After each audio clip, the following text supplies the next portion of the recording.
When a lonely CEO met a little girl begging, I never expected a heartwarming bond to form. I will never forget the day everything fell apart. It was a gray afternoon, the kind that wraps around you like a heavy fog. My chest felt tight, and my throat burned with unspent tears. I was walking down the crowded street, an island in a sea of rushing bodies, each face a blur of indifference. The clang of car horns, the shouts of vendors, it all felt too loud, almost suffocating. And then I saw her, a tiny figure huddled against the cold concrete. Her clothes were tattered, the fabric threadbare like fragile petals in an unforgiving storm. A shock of dark hair hung over her eyes, hiding the innocence that should have belonged to a girl her age. She was crying softly, the sound almost swallowed by the noise around us. It tugged at something deep inside me, stirring feelings I thought I'd buried. Why was she there? Alone. No one seemed to care. A sickening knot twisted in my stomach. Who was this child?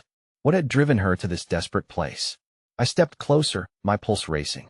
I could almost feel the despair radiating from her. It was palpable, almost a living thing. As I knelt beside her, the world around us faded. People walked by, noses in the air, avoiding eye contact. I felt the weight of their apathy, pressing down like a lead blanket. But here, in this moment, I saw only her. Her big, brown eyes met mine, sharp and bright despite the tears. They held stories of pain, a plea for help that transcended words. My heart raced. "Hey," I whispered, my voice trembling, barely above the din. "What's your name?" Her lips quivered as if the question was too heavy, too overwhelming. After a heartbeat, she answered, "Lila." Lila. I tasted it in my mouth, sweet and painful. The name of a girl who should be playing in a park, not begging on the streets. I wanted to pull her into my arms, shield her from this cruel world, but my body hesitated. Instead, I reached out, brushing my fingertips against her hand, earthy and cold, like the unyielding pavement beneath us. In that brief touch, a spark ignited. I felt something crack within me, a hidden part that had long been dormant. A flicker of hope, maybe, or guilt. I didn't know. All I knew was that I couldn't turn my back. Not now. Not after seeing her. Before I could think, I pulled out a crumpled bill, my hand shaking as I placed it in her small, calloused palm. "Here," I stuttered, wondering if it would even make a difference. She looked up at me, eyes wide, shock replacing the sadness. Her lips trembled, and I could see the faintest glimmer of disbelief. I can't explain what happened next. A part of me wanted to run, to escape the overwhelming emotions flooding my senses. But another part, it pushed me forward. What if I was the only one who could help? What if I was meant to find her here, on this dreary day? Suddenly, ahead of us, a ruckus erupted. A nearby vendor yelled. I turned to see two men shouting, fists raised, the tension thickening the air. My heart thudded in my chest, each beat like a war drum. Lila recoiled, confusion sweeping across her face. I felt her fear like a hot flame. Was I about to lose her? In that moment, could I risk everything to protect her? Hey, before we continue with this amazing story, I need to give you an important heads up. Many subscribers have reported that YouTube unsubscribed them without warning. Take a quick second to check the red button below to make sure you're still subscribed to the channel. I'd hate for you to miss any of the exclusive content coming soon. And while you're there, smash that like button, it really helps me out with the algorithm. Oh, and tell me in the comments, which city are you watching from? I love getting to know every amazing person who's part of this community. Your participation makes all the difference. Let's connect. The chaos erupted like a volatile storm, swirling around us with unsettling energy.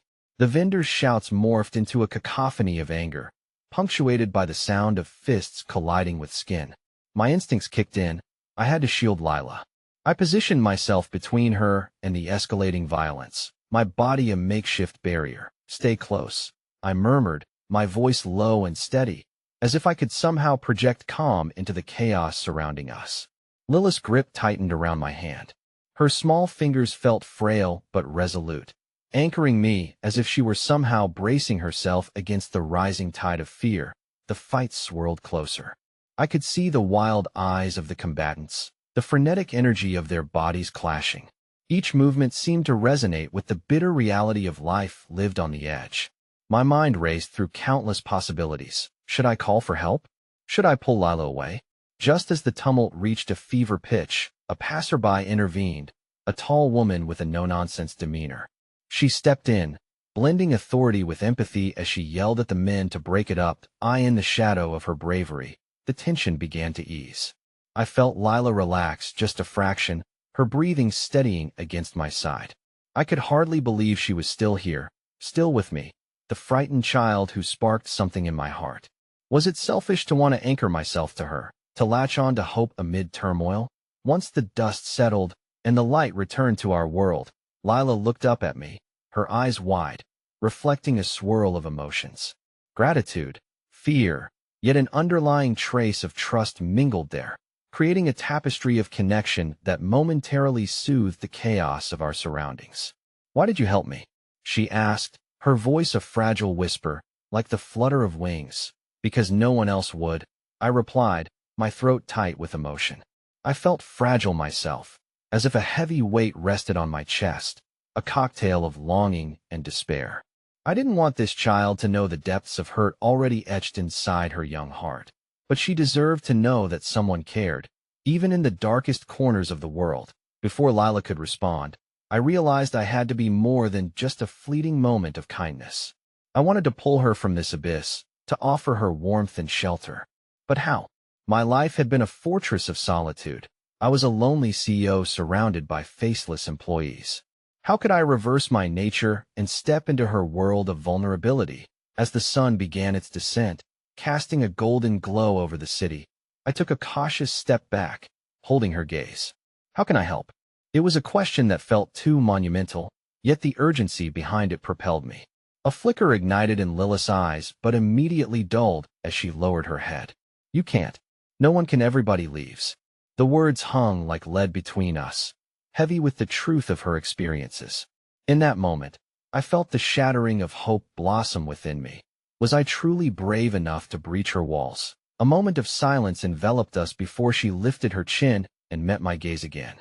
"But you could try." Her voice dared me, filled with a glimmer of something I had hoped would never extinguish. Just then, the ringing of my phone shattered the fragile moment, a stark reminder of my responsibilities. I hesitated, glancing down at the screen that flashed with the name of my executive assistant, the voice of the corporate world I had tried to escape, even if just for this moment. "Please, just a moment," I whispered, my heart battling between the call of reality and the need for connection before the small girl trembling before me. I swiped to silence the call, but couldn't shake the sense of urgency gnawing in my gut. "Can I help you?" Lila asked, tilting her head, her innocence disarming me further. "No, Lila," I started, but before I could finish, a figure approached us from the periphery of my vision. I turned to see a man, unkempt and wild-eyed, barreling toward us. My pulse quickened, instincts on high alert, fear clawing at my sides. I felt Lila tense beside me as the figure drew closer, shouting something unintelligible. Then, as fast as lightning, our eyes locked, and he pointed at Lila, fear etched across his sunken features. You shouldn't be here. They're coming for you." My heart dropped as dread washed over me. What had I stumbled into? The ground beneath us felt as if it were shifting, and I could sense the darkness creeping in. "Who is coming?" I demanded, my voice betraying no fear but a strong need to protect. Lila, child lost in a world of chaos, looked at me, wide-eyed and terrified, as if the question opened a nightmare she wasn't prepared to face. I didn't know what to do or whom to trust, but the one thing I understood was that I couldn't let fear dictate our next move. "Not now. Lila, come with me," I said, feeling the weight of both her past and our uncertain future coalesce in that moment, summoning the resolve to face whatever lay ahead. The streets, once buzzing with life, transformed into a shadowy tapestry of uncertainty as I led Lila away from the scene of confrontation. The man's frantic warning replayed in my head like a haunting melody, each note filling me with dread. They were coming for her. Who were they? And what did they want? The frantic energy I had felt during the brawl now morphed into a foreboding silence, where every echo of a footstep seemed to be followed by invisible eyes. We ducked into a nearby cafe, its warm glow illuminating our anxious faces, a stark contrast to the gray twilight settling outside. As we sought refuge in a dim corner booth, I could feel Lila trembling beside me, her small frame hunched as if trying to disappear into herself. I longed to reach out, to comfort her, but I didn't know what words would offer solace. "Do you want some hot chocolate?" I asked, the suggestion knitted with a mix of hope and distraction, recognizing the little things that might brighten this dark moment. Lila looked up, surprise flickering in her wide eyes. "I've never had hot chocolate before." Her voice broke slightly, and I could sense the weight of her words, the simple pleasures often unfamiliar to those who move through the world with a burden far too heavy for their small shoulders. "Let's change that," I replied, enthusiasm bubbling forth despite the tension unraveling around us. I waved at the server, ordering 2 steaming cups. As we waited, the cafe's gentle chatter surrounded us, and I could feel the tension seep from Lila just a little. "You left that place," she said, nodding toward the street, her brow knitted in concern. "What will happen now? What if they find me?" "No one will find you," I assured her, a statement meant to convey strength though my own heart raced with uncertainty. "You're safe here. I won't let anyone hurt you." My voice trembled slightly, weighted by the enormity of the promise ID, just Medea promise I wasn't sure I could keep. The server arrived, placing the cups in front of us. I watched as steam curled upward, and for a moment, the aroma filled the air like a blanket, wrapping around our spirits. "Here, it's hot," I warned, taking a sip before pushing 1 cup toward her. Lila grasped the mug hesitantly, her fingers trembling around the ceramic. She took a tentative sip, and in that instant, the twinkle of laughter sparkled in her eyes, so bright it made my heart ache with a newfound craving to protect this innocent joy. "It's sweet," she exclaimed, the corners of her mouth tilting upwards. The sound of her laughter, even amid uncertainty, was a balm to my soul, a reminder that hope can sprout in the most unlikely places. I fought back the swell of emotions, but the warmth in my chest brought a faint smile to my lips, if only for a moment. But just as quickly, the shadows crept back in. Lilith's expression fell, the brightness extinguished like a candle blown out by the wind. "You don't understand," she said, her voice trembling with emotion. "They don't stop. They'll come looking for me. They'll find me." I leaned forward, desperate to convey conviction. "Then we'll leave, Lila. We can go somewhere far away, where they can't follow." My heart raced as I spoke the words, feeling the weight of this child's life resting upon my shoulders. "There's nowhere left," she whispered, and it felt as if the air had been sucked from the room. A chill settled deep within me, understanding the loss she expressed. As we sat in silence, the cafe's ambience faded into a background hum, and the world outside vanished. I became increasingly aware of how utterly isolated we were in that moment, our realities starkly contrasting with the bustle outside. I couldn't let that disconnection linger between us, so I reached out and gently squeezed her hand, an anchor in the storm. "Lila, we're not alone. Not anymore. I promise I will figure this out." Just then, the door swung open, and a gust of cold air swept through the cafe. My heart plummeted as I saw shadows move in, 2 figures scanning the room.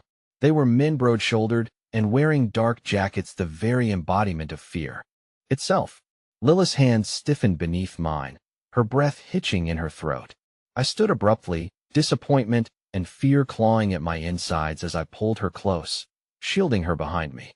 "We need to go," I hissed, urgency forming a lump in my throat. As I maneuvered us toward the back exit, I felt Lilith's grip tighten painfully, her small fingers trembling violently. Every instinct told me to flee, but curiosity compelled me to glance back just once. In that split second, one of the men caught my eye, a flash of recognition igniting deep within me. He wasn't just any stranger. He was someone from my world, someone I thought I had escaped, a man from the boardroom that once held my captive. "Get out," I shouted quietly, addressing the closing gap between freedom and capture. We darted toward the bathroom exit, adrenaline pumping through my veins. But as we reached for the door, Lila froze, her wide eyes revealing a terrible truth. "They know him with you," she whispered, the weight of her knowledge hanging heavy in the air as dread settled like smoke in my lungs. In that moment, everything shifted. The world narrowed down, the cafe, the men, our shared reality converging into a singular purpose: survival. I grasped Lilith's hand tighter, the truth spilling widespread in my mind. I would protect her at all costs, but a deep-seated fear coiled within. Would I be strong enough to shield her when the storm ultimately broke? The door to the bathroom swung open, and we rushed inside, the small space enclosing us like a coffin. The fluorescent lights flickered above, casting an eerie glow that contrasted sharply with the smog of fear thickening the air. I pressed my back against the door, my heart pounding in my ears, as Lila stood petrified beside me, her wide eyes reflecting the terror I felt. "What do we do?" she whispered, her voice trembling like a fragile leaf on the verge of breaking. I took a deep breath, steadying my own racing thoughts. "We wait," I replied, my tone firmer than I felt. "We need to be sure they don't see us." Lila nodded but remained rooted, her small frame shaking, not from the cold, but from the weight of anguish and anxiety that had followed her like a relentless shadow. I hated that she had to bear such burdens, knowing that every fear etched on her innocent face had roots deeper than I could imagine. As the sound of footsteps echoed just outside, I leaned down to catch her eye, lifting her chin with trembling fingers. "Listen to me," I said, trying to inject warmth and reassurance into my voice. "You are stronger than you know. We can get through this. Okay?" Her lips, barely twitching into a semblance of a smile, didn't quite reach her eyes, and I could sense the flickering hope fighting against the all-consuming dread. It reminded me of how we had been moments before lost in simple joy over hot chocolate, imagining a life outside darkness. Another set of footsteps grew nearer, and I strained to listen as the muffled voices floated through the thin walls. She saw him, one voice stated with chilling certainty, laced with malice. "We need to make sure she doesn't slip away again." It was too late for simple escapes. I knew it then. There was a magnitude to this threat, something that extended far beyond the grasp of my limited understanding. The world I had desperately thought I had left behind was reaching out again, unfurling its dark fingers toward me. The man I recognized was entwined in this sinister web. "Lila," I murmured, lowering my voice even further. "I need you to trust me. When I say go, we have to run. They'll be right beside you, but we have to be fast. Can you do that?" She nodded, though the fear didn't completely leave her eyes. I offered her my hand, and for the first time, she gripped it tightly, her small fingers intertwining with my own. In that moment of connection, I could feel traces of comfort rushing back. There was something significant about holding on to hope, even if it felt like a fragile thread in an impending storm. Then came the fateful noisy thud against the door, followed by muffled voices growing distant, leading me to believe they were moving further away. It was a sliver of hope, almost fleeting, and I seized it. "Now, Lila, let's go." We burst from the bathroom, emerging into the back corridor of the cafe. I scanned the area, aware that safety was an illusion, but driven by an instinct stronger than fear, I led her down the narrow hallway that led to an emergency exit. Just beyond it was the street, a lifeline I desperately hoped would be ours. As we neared the door, a loud crash erupted from behind us. My heart sank as the door swung open, and in stepped one of the men I recognized, the very likeness of pressure that had once held me captive in the world I thought I had escaped. Lila's terrified gasp drew my attention back to her just in time. "We need to run," I urged, squeezing her hand again, willing her to keep moving. She surged forward, and we burst through the door into the blustery night. Cold air collided with heat from within. The chill bit at my skin, but adrenaline propelled us forward. As we took off through the dark streets, I cast a glance back. It was as if the shadows themselves pursued us, slinking through alleyways and emerging onto the main path like specters. Ahead, a streetlight flickered, illuminating the desolate road. I turned to Lila, who was nearly gasping for breath. "Just ahead, we'll hide in that alley." I pointed a few steps before us, the flicker of hope still igniting within me. We sprinted toward it, ducking into the shadows, pressing our backs against the cold brick wall, hearts racing in synchrony. "Will they find us?" she whispered, her face pale in the dim light. "I don't know," I admitted, pressing my eyes shut for a quick moment, feeling the walls of chaos close in. "But I promise, I won't let anyone take you." The tremor in her hands clutched mine tighter, our breaths mingling in the dark space. The weight of fear loomed large between us, yet within that heavy silence, I could feel something shift. Just then, my phone vibrated, sending a jolt through me like ice water.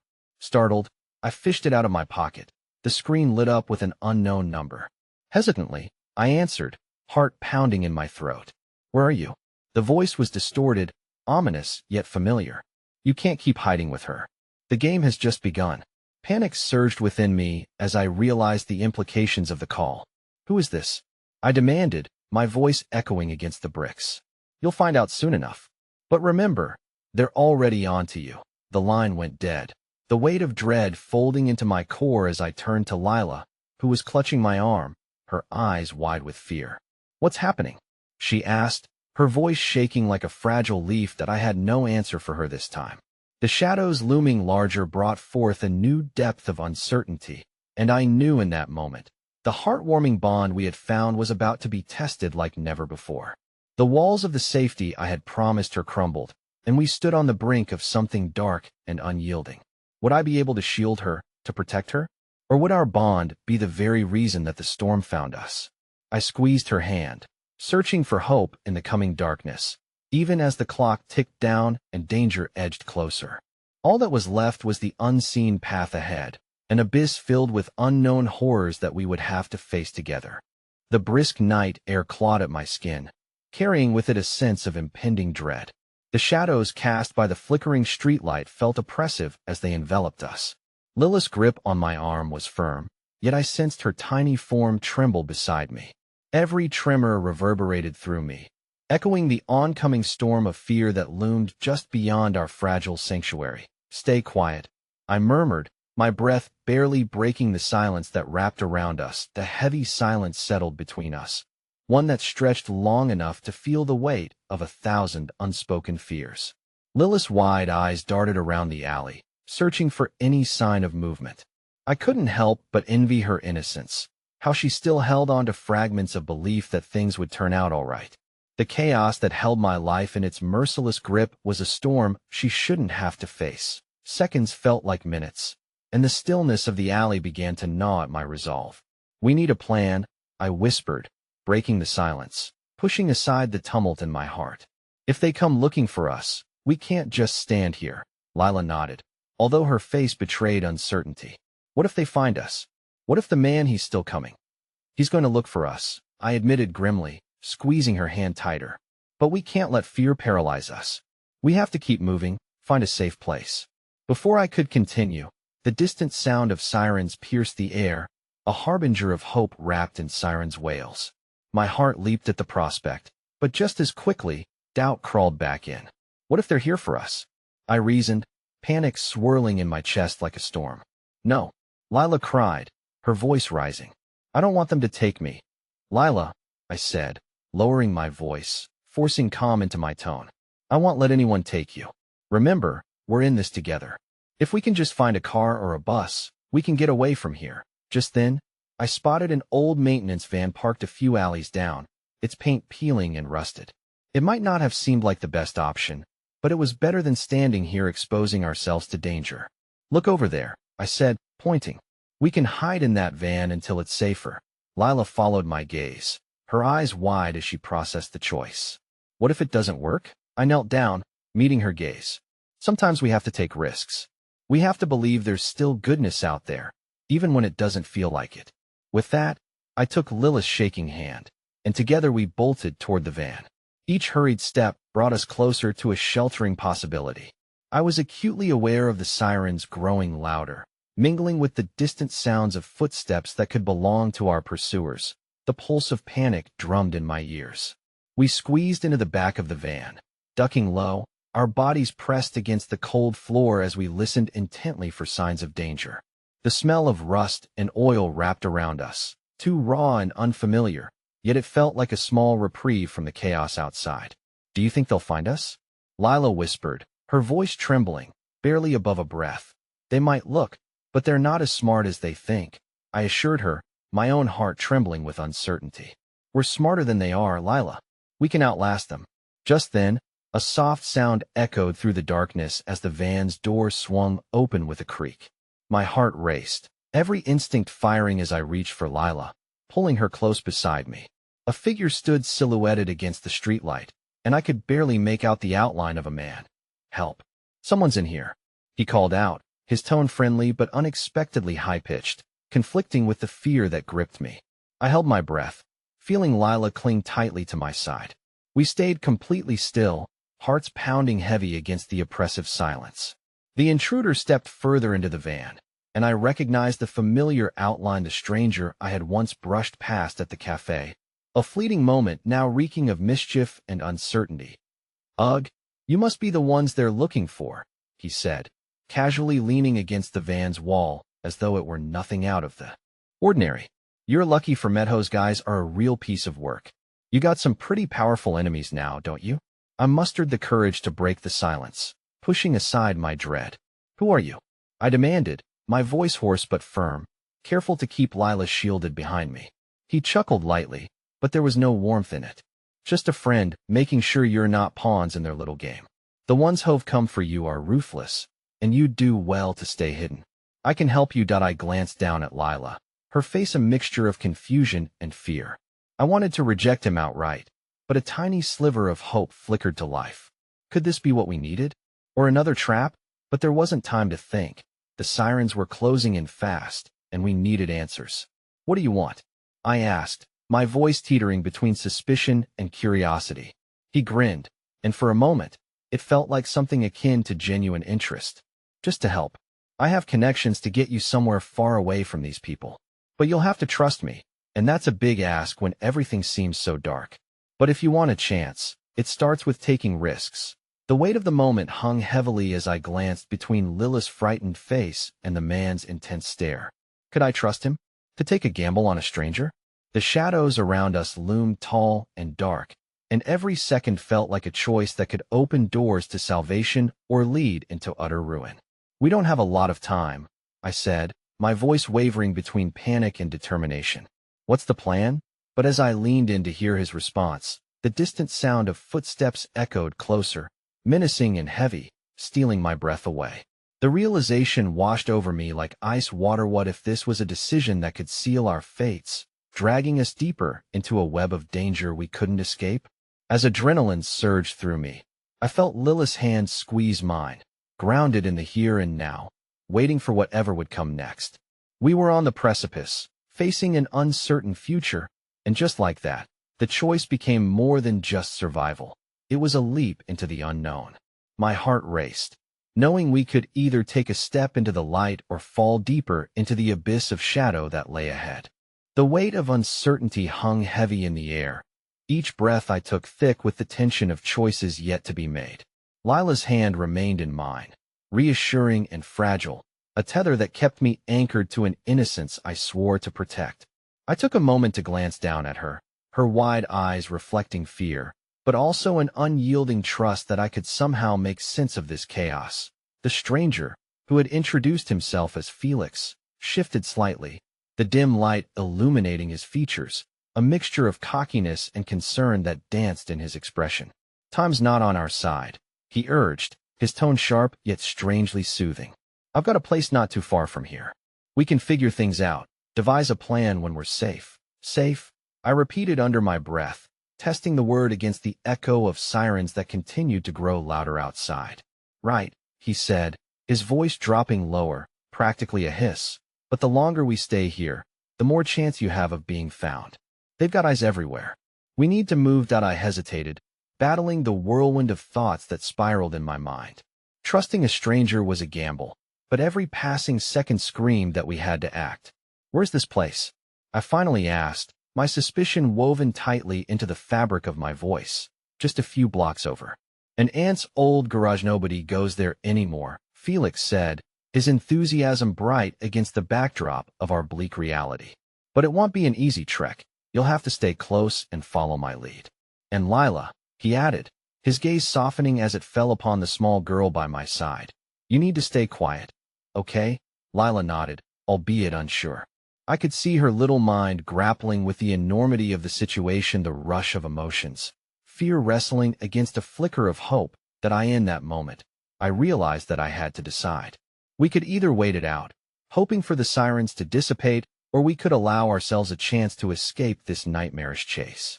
It felt like a faint whisper of intuition, urging me to choose the path that led us away from danger, no matter how precarious. All right, I said, my resolve firming as I spoke. We'll follow you. But if this is some kind of trap, it's not, Felix interjected, his eyes narrowing at me with a sincerity I hadn't expected. You have my word. Trust me. I want to help you. With a cautious nod, I motioned for Lila to squeeze close to me as I stepped back towards the van's opening.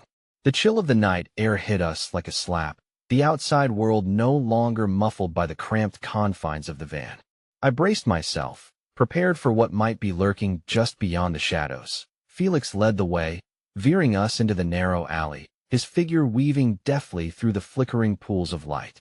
I kept Lila close, constantly scanning our surroundings. Every sound, every distant heartbeat threatened to unravel my composure. Leaving me hanging by a thread of focus, we hurried through the dimly lit streets, my heart racing with every step we took closer to safety. Yet I found myself glancing back, half expecting to see the menacing figures of our pursuers trailing behind. I steeled against the paranoia, urging my mind back to the moment, focusing instead on the warmth of Lila's hand. That I don't feel very safe, she whispered, her voice quaking despite her brave attempt to sound composed. I know, but we're moving forward. Just a little longer, okay? I reassured her. Even as doubt coated my own words, we turned a corner, and Felix paused, leaning against a wall, taking a moment to glance back. Just up ahead is the garage, he said. It's an old place, but it'll at least give us a spot to breathe. I've got a stash of supplies there too. Things you'll need. That I searched his face for any signs of deceit, but found only earnest desperation.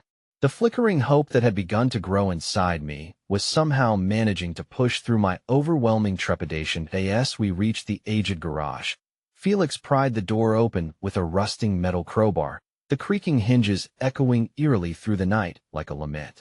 My heartbeat accelerated, but I felt the tug of something. Hopeful at the sight before me, a dusty, forgotten space transformed by the potential of safety. Inside, the air was stale, yet held the promise of reprieve. Old tools lay scattered about, and a few boxes were haphazardly piled against one wall. A bit messy, but it merits a hideout, Felix offered with a hint of a smirk, trying to lighten the mood. At least for now. I ushered Lila inside, watching her cautiously, curiously explore their makeshift sanctuary. She picked up a small flashlight, its dim beam casting tentative circles against the peeling walls. As Felix rifled through a nearby box, I felt the weight of my breathing ease slightly. Even if only temporarily, we had outrun the darkness. But then, the serenity shattered. The shrill, penetrating ring of a phone sliced through the air, slicing past my brief respite. My heart dropped as Felix's hand froze mid-motion, his face draining of color as he fumbled to silence it. Shit, he hissed under his breath, glancing sharply at me. We have to move, now.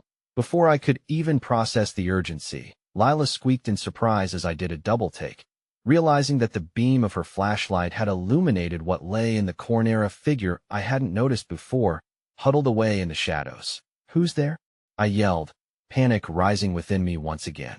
The figure stirred, emerging into the dim light, face drawn and pale, only to reveal the familiar features of my old friend Sam.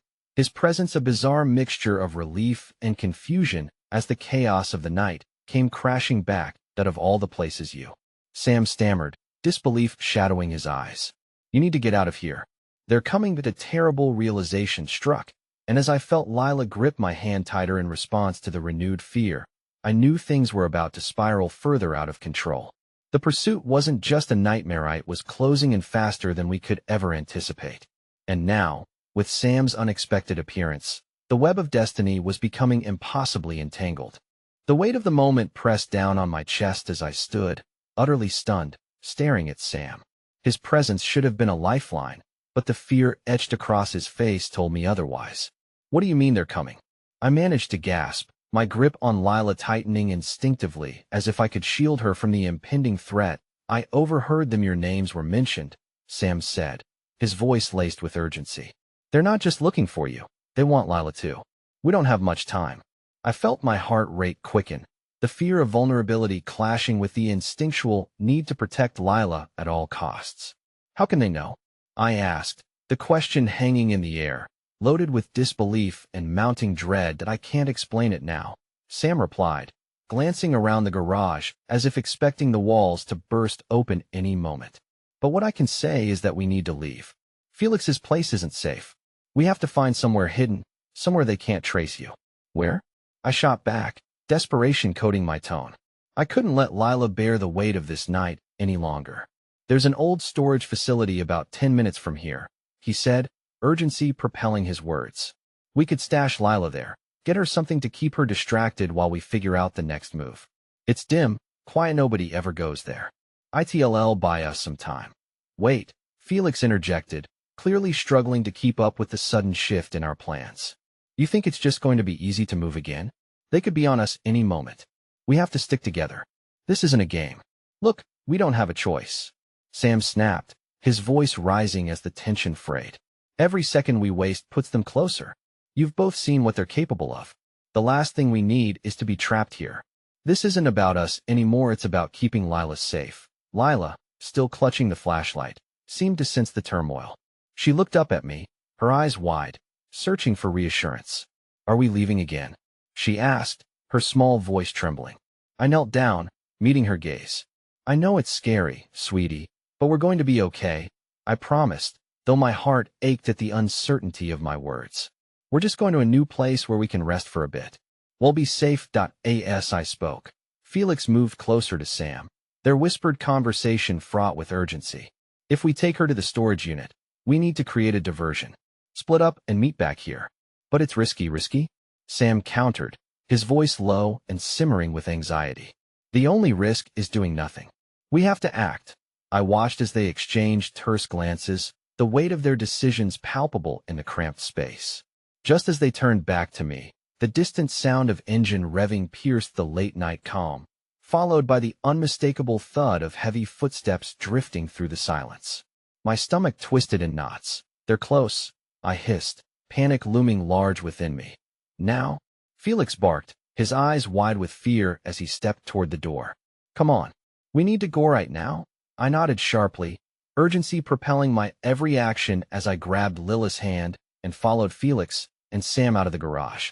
Just as we started to sprint towards the street, my phone buzzed violently in my pocket, a jarring reminder of the life I once lived. Without thinking, I pulled it out, eyes caught instantly by the name flashing across the screen. Mark. Leave it, Sam shouted, panic crackling in the air. But I couldn't. Something about the urgency within me stopped my hand. Against every instinct, I swiped right, the voice on the other end frantic. You need to hide. They're looking for you. I can't explain it all now, but it'll help you. Just don't trust anyone who isn't with you right now. It felt like my heart stopped as I looked up, urgency replacing confusion, the raw truth of surrender washing over me in waves. Who are you? I cried. What do you know? And then I heard it, an approaching siren, growing louder, rumbling like thunder from a distance. My blood turned to ice as I looked back at Felix and Sam, who shared a knowing glance before motioning for us to move. Faster. I don't have time to explain. Mark's voice continued, but I felt the connection waning, fear that we were losing time shooting through my chest. Whatever you do, don't go back to the call cut off abruptly, merging with the sirens that drew closer.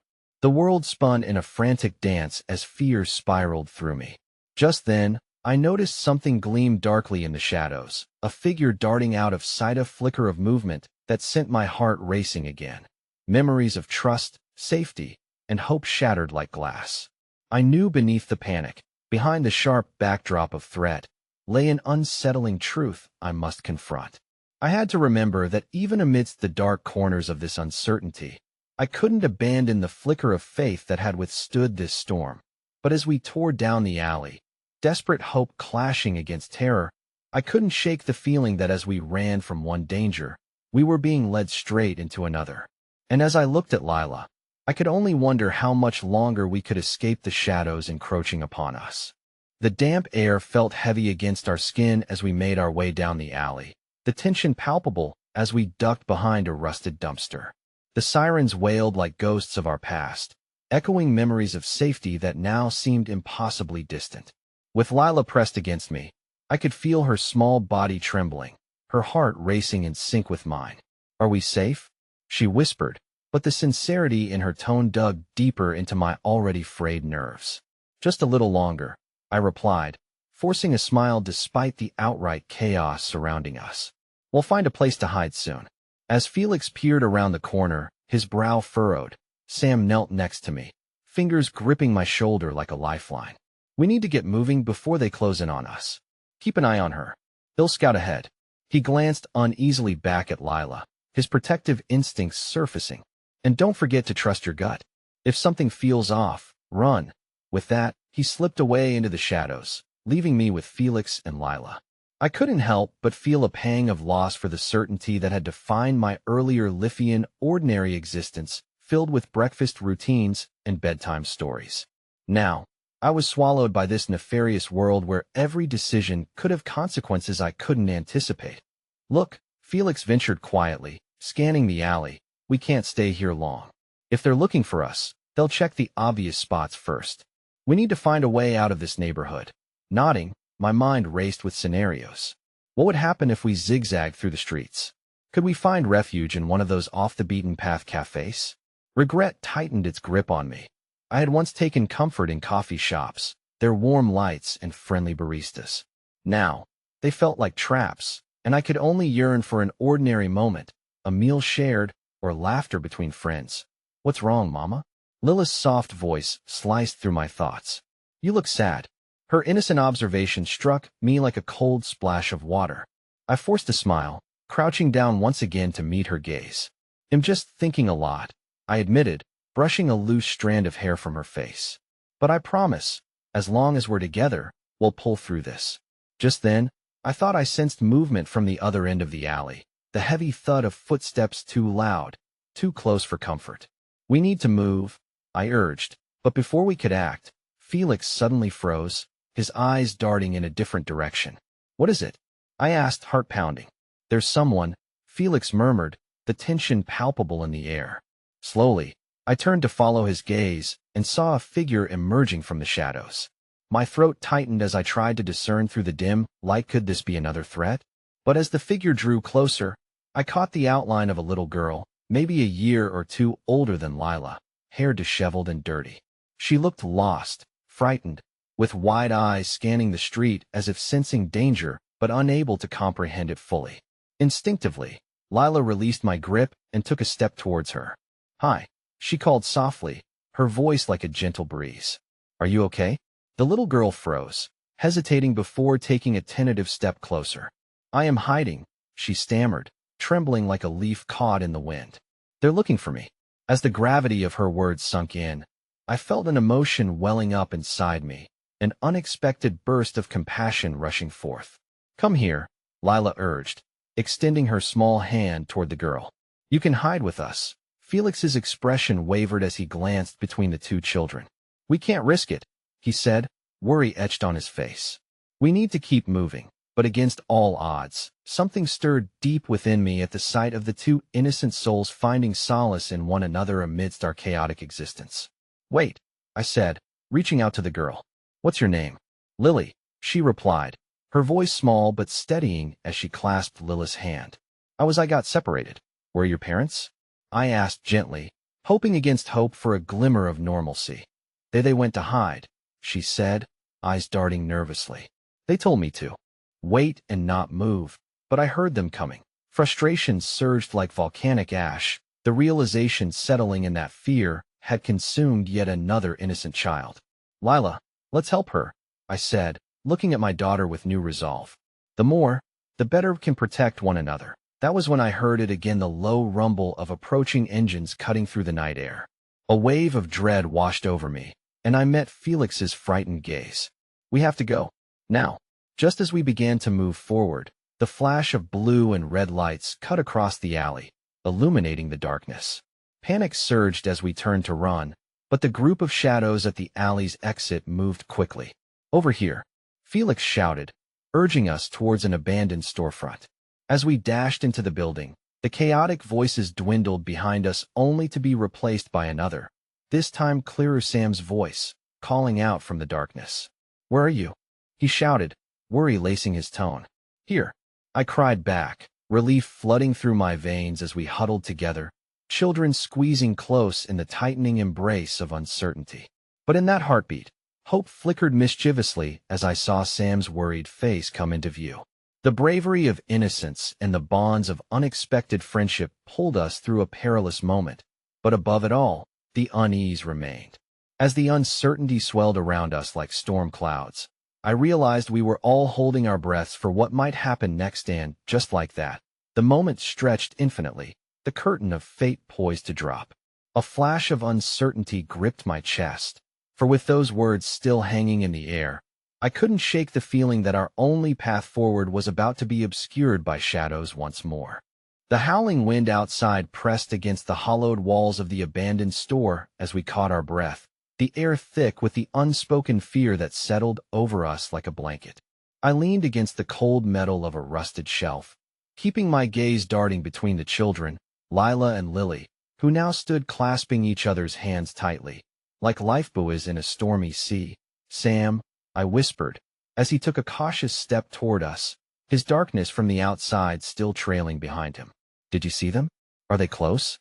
He shook his head, running a hand through his hair, looking every bit the weary protector he'd become. "Not close, but we can't stay here long.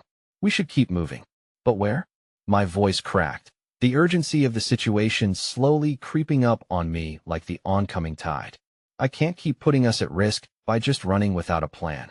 "Listen," Sam said, steel threading through his tone, "we can try to find that old church on 6th. It's been abandoned for years. They won't think to look for us there." Lila squeezed her new friend's hand tighter, sensing the tension. "Can we go now?" she asked, frail hope threading through her words. Before I could respond, the sudden sound of shuffling feet echoed from behind the broken glass door that led to the street. My heart sank as I recognized the distinct sound of boots. The rhythm was all too familiar. "Shoo," I urged, placing a finger to my lips while adrenaline flooded my system. The streetlights cast eerie shadows that flickered across the room like harbingers of doom. Felix crouched down, whispering, "They're coming closer. We'll have to hide." Frantically, I scanned the room for a place to shelter the kids. Just behind us, I noticed a small closet, the hinges hanging by a thread. With a deep breath, I motioned for Lila and Lily while stepping further into the shadows, heart racing against the backdrop of looming fear. "Quick! In there!" They barely fit, but they squeezed in, making room for me to tuck myself beside them. Darkness enveloped us, the scent of dust and old wood mixing with the frightened breaths of the girls. I could barely remember the last time I had felt this terrified. The whispers from outside drew nearer, punctuated by laughter that scraped at my nerves, seeming far too jovial for the grave situation we were in. "They'll never find us in here," one voice taunted. Suddenly, the air turned electric, and I felt a shiver run through me. I took a risk and slid the door to the closet just enough to peer through the small crack. The light coiled around the edges, illuminating a figure I never thought I'd see again. "Is that Leo?" I gasped, recognizing the unmistakable silhouette of my childhood friend, now a man cloaked in danger. Our eyes locked briefly, and I saw the shock wash over him. "Don't come any closer," a deep voice warned, belonging to someone else I didn't recognize. But there was a familiarity in how he held a gun at his side. It was meant to intimidate and bring suggestions of compliance, not protection. "Come on, let's move," another shouted, but Leo seemed still as a statue, caught between the two worlds he had straddled for so long. "Leo," I whispered urgently, desperate to reach him, but he hesitated, glancing back at the other men who swarmed like wolves at the edges of familiarity. A moment hung heavy, the kind I wished I could wade through time and reach for him, pull him into our safe harbor for just a fleeting second. But instead, he looked down, a mixed blend of guilt and regret flashing in his eyes. Before I could process his reaction, he turned away, disappearing into the chaos outside, leaving only the sound of his departure echoing in my chest. Lila, feeling my pulse against her palm, murmured, "Is it safe?" A lump formed in my throat as I fought back tears. How could a child even comprehend the losses that had just collided in that moment? "It will be, sweetheart," I promised, though I was only saying the words to reassure myself now. "We just have to be quiet."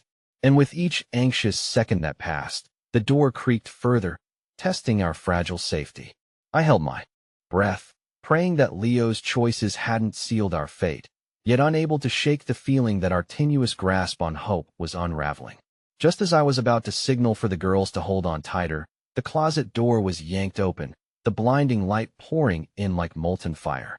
I blinked against the harsh brightness, unprepared for what would meet my eye. There, silhouetted against the glow of the streetlights, stood a figure I hadn't anticipated, and with them a revelation that would either shatter what little remained of my world or ignite a flicker of a long-forgotten flame. "You shouldn't be here," they said, voice carrying a weight that sent chills down my spine. The recognition hit me hard and unexpected. It was Clara, the little girl I had rescued years ago, now grown but with eyes that carried the same haunting sadness.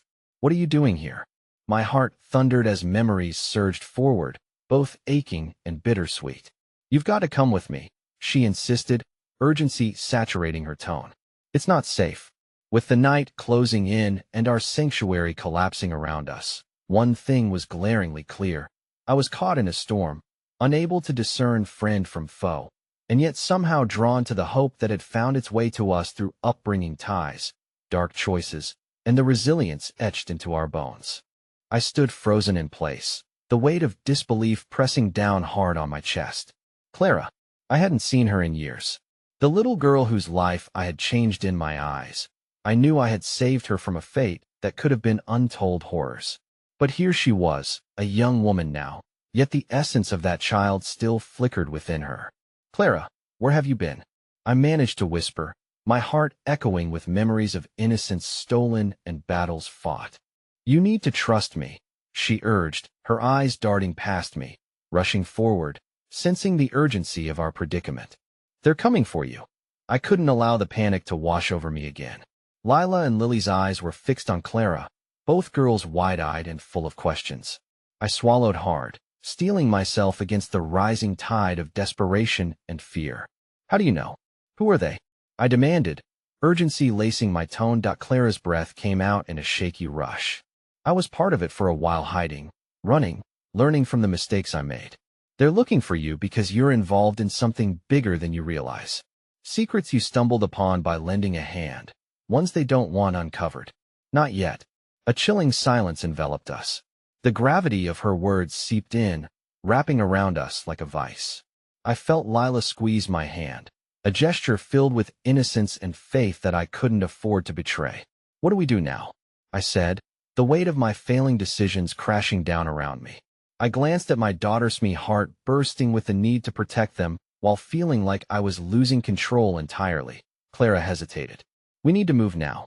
There's an underground shelter just a few blocks over, an old network from when I was on the run." Her voice held that familiar blend of determination mixed with a hint of vulnerability. She knew all too well that trust was a fragile thing. "Where?" Sam emerged from the shadows, his presence a grounding force. "What do you mean by old network?" "The kind that you have to fight for," Clara replied sternly, rolling her shoulders back, practically emanating the strength I had seen so many years ago. "But if we're going to do this, there's no time for hesitation." I could feel the urgency vibrating through Clara's words, the echoes of sirens reminding us of the dangers still thick in the air. "But what about the girls?" I asked, glancing towards Lila and Lily, both trembling. Their eyes were wide, seeking understanding in the midst of the unknown. "That we protect them," Clara insisted, locking eyes with each of them and allowing a comforting connection to form. "They can't carry the weight of this alone. None of us can. That's why we're stronger together." Just as I nodded, a sudden crash rent the air, sudden chaos erupting outside like a tidal wave crashing into shore.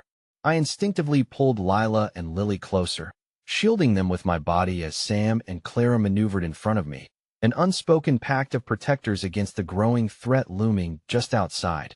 "Now!" Clara shouted, the urgency igniting a charged electricity in the air, compelling us forward. As I surged through the door, adrenaline surged through my veins.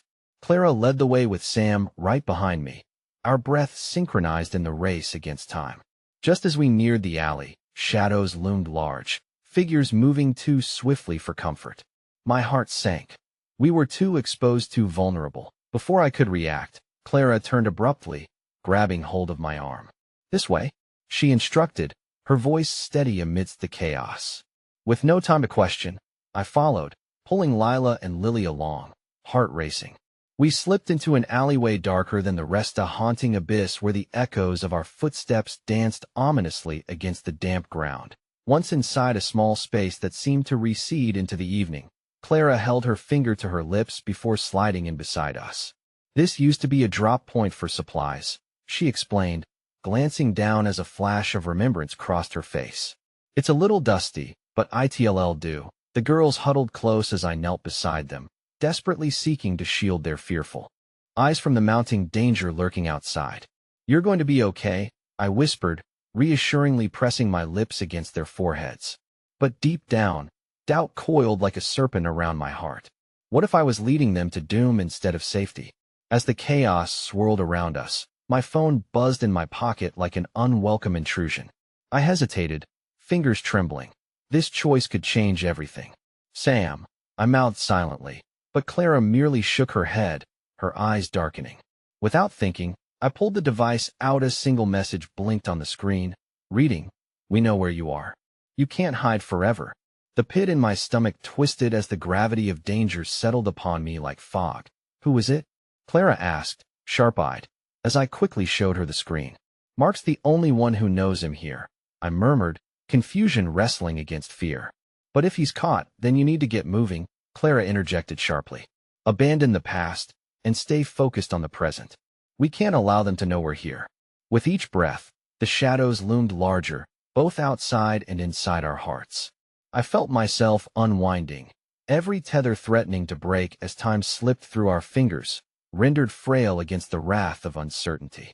In that moment, one thought echoed louder than the chouse: it was a reckoning. The universe had collided our paths, entwining our destinies in ways neither I nor Clara had anticipated. "Let's go," I murmured, squeezing Lilith's warm little hand tightly. "We don't have much time left."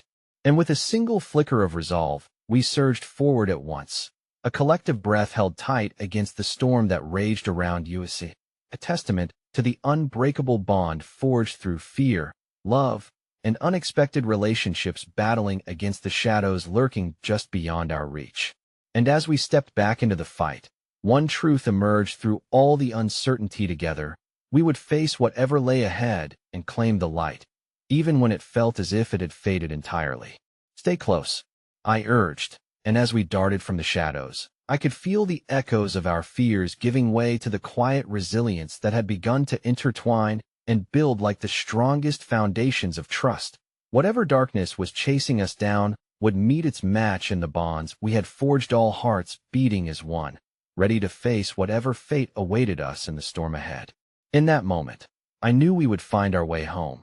Together, courage intertwined with truth, and the realization that even when the night seemed darkest, the dawn always followed, waiting patiently to break free from the darkness as long as we dared to hold on to one another.